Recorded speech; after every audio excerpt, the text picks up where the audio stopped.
What is the cheapest deck in all of Hearthstone currently? Right now, it is none other than this specific version of Aggro Druid. You can see right here, I made a note out of the deck name. You can craft this entire deck for only 1,800 dust. For just a little bit more dust than one single legendary, you can craft this entire deck. And yes, you can win games with this deck. It is still good enough to be able to take games off of your opponents. It's going to be a little bit dependent on the matchup as well as how skilled our opponents are, but I do believe that we can win games with this deck. General game plan for the deck is we want to hit the board with our early minions. We want to continue to develop our board presence until we're able to buff those minions with Herald of Nature and Pride's Fury to give them a little bit of extra attack and even more health. Keeping in mind also that we'll be able to buff our board with cards like Sow the Soil and Claw Fury Adept to be able to get extra attack to hopefully be able to find lethal against our opponent. Just a little bit of card draw included in this deck. We do have Crooked Cooks as well as Peasants, but those are both going to be a little bit conditional. Peasant has to survive until our turn, and then Crooked Cook, we have to be able to deal at least damage to our opponent's face. So card draw is going to be at a premium, something we've had to sacrifice to be able to get the crafting cost down this low. The deck does have just a little bit of flexibility in the form of Planted Evidence. It's going to give us the ability to be able to discover a spell, which can maybe get us out of some tight spots or help us to be able to find lethal. Right off the bat, I'm going to take this out onto the Legend ladder. You can see I'm in the top 400 right now. We would expect our opponents here to be very skilled in playing the absolute strongest decks in the game. For the mulligan here, I'm going to keep the Iron Deep Trog, and I want to try to look for like nature spells as well as a Herald of Nature. Herald of Nature is actually the best card that we can actually have in the mulligan. Both Jerry-Rig Carpenters, that's going to allow us to be able to draw cards and get us some extra resources here. So we're just going to hit the board with this Trog. Likely turn 2, we're going to play Jerry-Rig Carpenter, and that's likely going to give us a nature spell that we're going to be able to play. And we see we're going to be up against a board-based Druid here. And we're just going to go ahead and send this damage into our opponent's face. In this matchup, we would expect our opponent to be very, very good at controlling the board here. So, yep, expecting to see this buff coming down on the egg. So at this point, it feels like we're already behind. And likely we're going to be struggling to win this game. This specific matchup is going to be really, really hard for us to be able to win. So I'm going to play an aquatic form here. I would love to be able to hit something like a Herald of Nature. I have nature spells in hand to be able to activate it, but as you can see, that's not going to be the case. So I'm going to take the 1 mana 2/2 here. And then we are going to want to actually aquatic form again, just in case we were actually going to be able to find the Herald of Nature on the bottom the second time. We don't. So I'm going to take the Druid of the Reef. And then I think I want to get down the Druid of the Reef. That's going to be 3 health. They're going to have to, do a little something extra to be able to kill it. And then I want to, I think I want to go ahead and play the Saplings. And then I'm just going to go ahead and grab a 2/2. And then I'm going to push damage into our opponent's face here. So you can see I've gone as wide as I possibly can on the board. I'm expecting my opponent is actually going to make trades into these minions to get them off the board. And then potentially we could top deck a Pride's Fury or a Herald of Nature to be able to buff the remaining board that we have left here. And you can see our opponent playing this very, very well. They're just trading for everything that we have here on the board. And as we already knew, this is going to be a pretty tough matchup. Don't really see too many of these Frost Death Knights anymore, but when you do, it's actually pretty tough here. I'm going to go ahead and play this Jerry-Rig Carpenter. Again, I just want to get something out of my deck. Try to make it a little bit more likely that we can hit a Herald of Nature or a Pride's Fury. And then I think we can actually just go ahead and deal some damage over this way. That'll get that minion off the board. And then again, I'm still going to have 1 nature spell in hand in case we should happen to top deck the Herald of Nature. I'm going to want to make sure I hang on to one of these. And I think I'm actually just going to go ahead and put an additional 2 1/1s on the board. And then again, we're just going face here. We'll let our opponent make the trades as they see fit. But we need to get this face damage in. And then now at this point, we're really dependent on our deck to be able to give us something to be able to buff these minions and help us be able to close out the game here. So again, we're expecting our opponent to make some trades. Likely a hero power and double trade or triple trade with all 3 of these minions. It's exactly what I would do if I was in their position. And you can see they play this really well.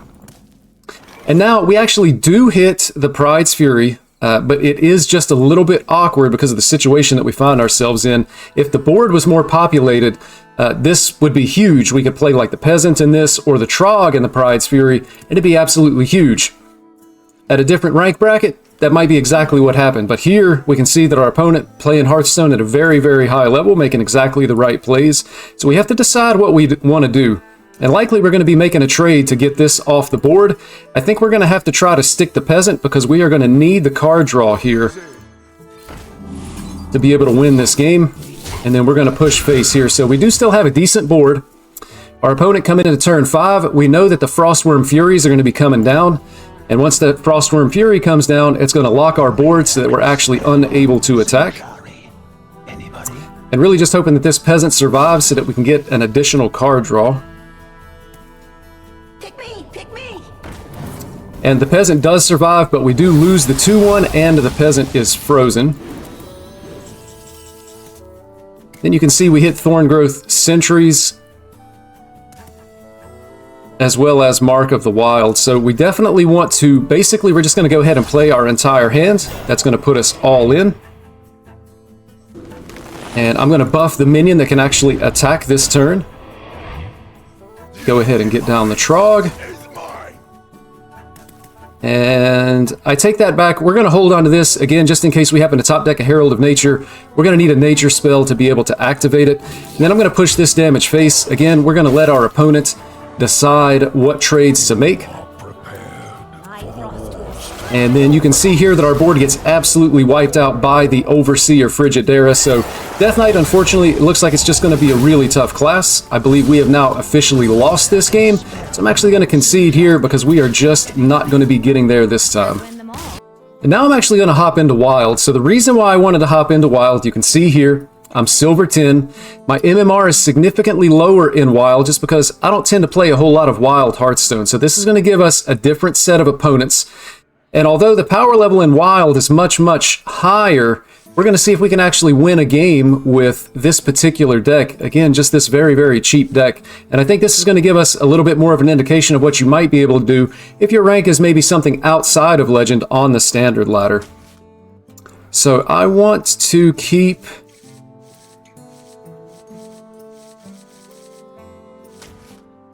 I think I'm going to keep just the Sow the Soil here. 1-1's certainly not going to be as good because of the mage hero power that we have here. And you can see we're going to be up against a Renathal mage here as well. I'm going to go ahead and get down the Peasant. If our opponent's going to choose to coin out a hero power to remove the Peasant, at the end of the day, that's going to be good for us. So we're going to go ahead and make the play like this. And they actually do not make the play to remove the Peasant here.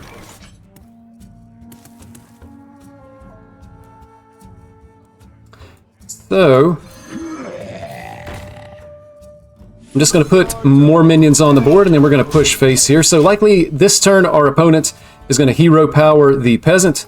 And again, we can see that our cards are just going to be costing more every single turn because of this far watch post. So that's going to be somewhat disruptive for us here with this sticking on the board. The question is it disruptive enough that we want to trade for this minion? Because again, we don't necessarily want to trade for minions that we have on the board. Potentially we want to find different things to be able to do here. So I think I'm actually going to ignore this far watch post, and we're just going to keep on going with our plan of developing the board and pushing face.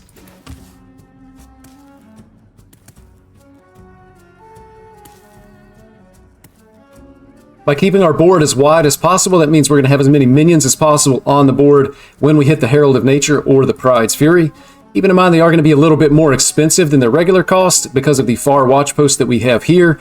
But again, I feel like it's going to be more beneficial for us to keep pushing damage face rather than trying to take some type of trade with this watch post. That could change based on the state of the game, but you can see that our opponent's actually not really doing all that much. And so we're just going to keep doing exactly what we're doing here by continuing to stay wide on the board. So you can see at this point, we are unfortunately floating a little bit of mana, but we have this tremendously wide board. And now if we were to top deck the Herald of Nature, we have a nature spell to activate it, and then we can buff this entire board and then be able to go face. Now at this point, with the Doomsayer coming down, this is a minion we are going to have to trade for. It's not something that we're going to see in Standard, but we're going to want to get it off the board because we just have to remove this to be able to maintain the board that we do have. So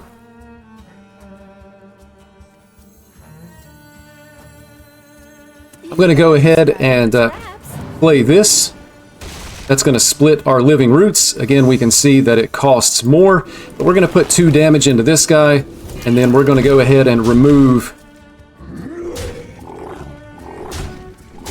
that Doomsayer, and then again, just continuing to push face here. So you can see it has hurt us a little bit with the far watch post still being on the board, but we're not over trading. We're maintaining a wide board, and we're just looking for a buff now to be able to buff the cards that we have on the board to be able to do a bunch of damage face.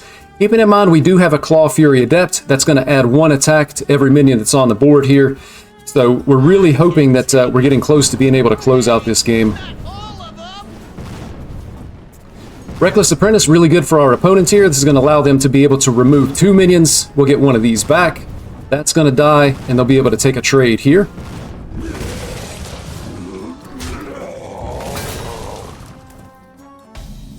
And then you can see we actually do hit the Pride's Fury now.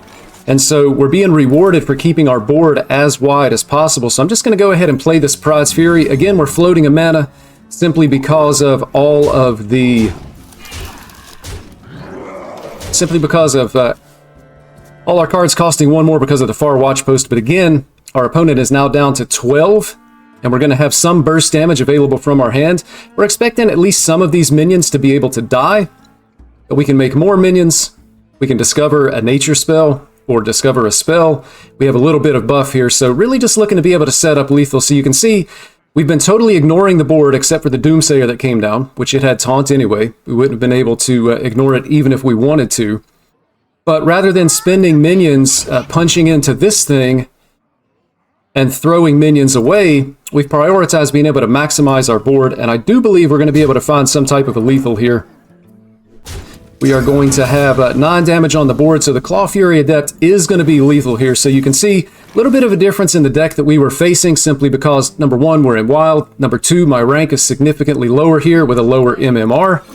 But we are going to be able to buff the board and get a win here, and I think this is going to be more representative of what you're going to be able to do if you're playing this deck in Bronze, Silver, Gold, maybe even Platinum. If you're just looking for a cheap deck to be able to win Hearthstone games, I think that this is going to be a deck that you're going to want to check out. I'm Uncorrupt. Thank you so much for watching, and good luck out on the ladder.